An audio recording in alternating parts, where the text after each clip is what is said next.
দেশের সার্বিক পরিস্থিতি নিয়ে তিন বাহিনীর প্রধানের সাথে বৈঠক করেছেন প্রধানমন্ত্রী শেখ হাসিনা। রোববার বিকেলে গণভবনে এ বৈঠক অনুষ্ঠিত হয়।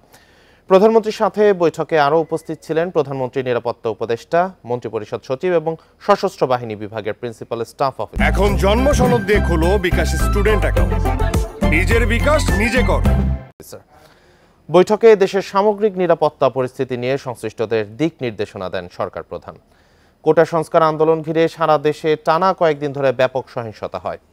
এ পরিস্থিতিতে শুক্রবার মধ্যরাত থেকে দেশজুড়ে কারফিউ ঘোষণা করে সরকার। সাধারণ জনগণের নিরাপত্তায় মাঠে নামানো হয় সশস্ত্র বাহিনীর সদস্যদের।